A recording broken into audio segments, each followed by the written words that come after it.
여러분, 우리는 세상으로부터 자신이 주목받고 다른 사람으로부터 대접받기를 원하지만 아이러니하게도 자신의 진정한 존재를 정말 진지하게 대접하지 않습니다. 또 하나님께서 우리를 정말로 예수님과 똑같이 사랑하신다는 것을, 그 사랑하시는 것을 받아들이는 것을 원치도 않습니다. 자신이 행한 선한 일만큼 사랑받기를 원합니다. 그렇지 않나요? 여러분이 어떻게 생각하든 하나님은 우리 안에 계십니다. 하나님은 사랑이십니다. 하나님 전부가 우리 안에 계세요. 그런데 우리는 우리가 선한 일 행한 만큼만 사랑받겠다고 지금 스스로가 그렇게 생각하고 믿고 살아가고 있는 것입니다. 하나님을 제한시키고 있는 거예요. 자기가 만든 진리로. 너무 안타까운 일이죠. 우리는 그리스도의 것이고 그리스도는 하나님의 것이잖아요. 아멘. 보라, 아버지께서 어떠한 사랑을 우리에게 베푸사 하나님의 자녀라고 일컬음을 받게 하셨는가 생각해 보십시오. 예수님을 사랑하신가 같이 그들도 사랑하신 것을 세상으로 알게 하려 함이로소이다. 여기 재밌는 말씀은 as much as 예수님을 사랑한 것과 똑같이 우리를 사랑하신다는 거예요.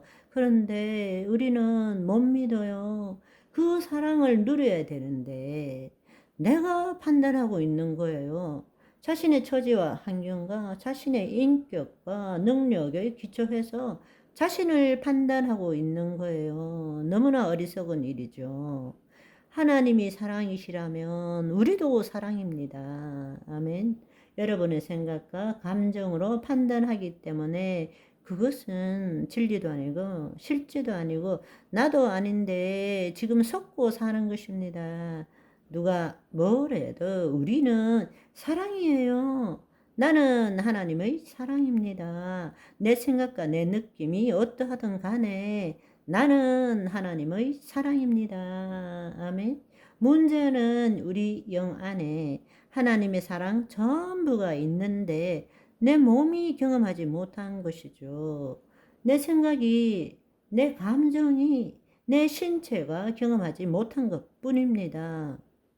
왜 내가 사랑받아야 되는지 판단하는 것이 아니라 하나님이 내 안에 오셨기 때문에 내 몸에 하나님의 사랑이 임하도록 받아들이면 되는 것입니다. 주의 말씀대로 내게 이루어졌습니다. 아멘.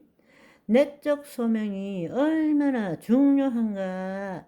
소명에 있어서의 핵심은 내 삶의 행위나 목적이 먼저가 아니라 그것들이 나오는 내 혼, 의식이 먼저 하나님의 영 안에 거해야 한다는 것입니다. 거짓자가 자신의 생각으로 무엇을 행하기 전에 먼저 우리 몸이 하나님의 영의 인도함을 받는 것을 경험해야 한다는 것입니다. 한마디로 말하자면 우리 안에 하나님 나라가 이루어지는 거죠. 예수님께서 물과 성령으로 거듭난 자 하나님 나라로 들어갈 것이요 볼 것이요 하나님 나라를 침노하라고 말씀하셨잖아요. 왜냐하면 우리가 우리 내적 소명을 성취한다, 체험한다라는 것은 이 세상을 변화시키는 가장 기본이고 근본적인 토대가 되기 때문입니다. 왜냐하면 그걸 통해서 하나님이 이 땅에 그의 통치권을 행사할 수 있기 때문입니다.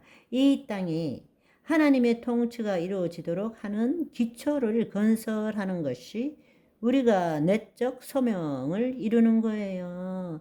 이것이 얼마나 중요합니까? 하나님은 우리 없이는 이 땅에 통치권을 행사하지 않으십니다. 왜냐하면 창조하실 때에 이 땅의 모든 통치권을 자녀에게 주셨기 때문입니다.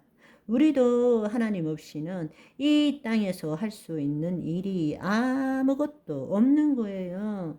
우리가 내적 소명, 하나님 나라를 경험한다는 것은 하나님 나라 복음의 관점에서 볼 때는 가장 중요한 그런 말씀입니다.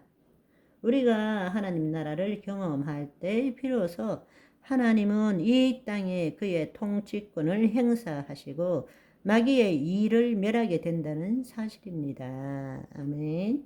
누구를 통해서?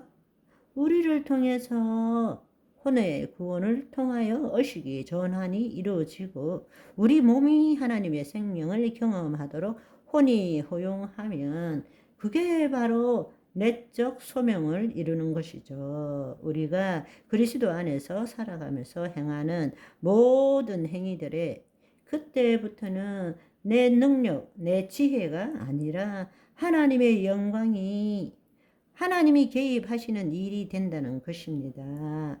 목적과 의도들이 하나님의 영광을 나타내는 것과 조화를 이루기 때문입니다. 즉 우리의 존재와 우리의 행위가 일치되어야 한다는 것입니다. 그런데 이미 아셨겠지만 너무나 많은 사람들이 내적 소명을 달성함 없이 하나님을 위해서 내 행위로 무엇을 어떻게 해야 되는지에 매달리고 있다라는 것입니다. 그래서 목적이 뭔지도 모르고 외적 소명이 뭔지도 모르고 그렇게 열심히 했음에도 불구하고 여전히 의미와 가치를 못 찾고 있다라는 것입니다.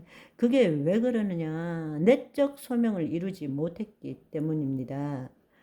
가치 있고 의미 있는 일을 찾는 것이 아니라 우리는 늘 가치 있고 의미 있는 일을 찾습니다. 그러나 내적 소명을 이룬 자는 자신이 행하는 일 자체가 가치 있고 의미 있는 일이 되는 것입니다. 왜? 하나님이 나타나시기 때문입니다. 하나님이 내 행위에 개입하시기 때문입니다. 저와 여러분은 어디를 가나 무엇을 하든 하나님이 꼬치꼬치 간섭하시고 잔소리하시는 행복한 오늘이 되시기를 소망합니다. 바이바이.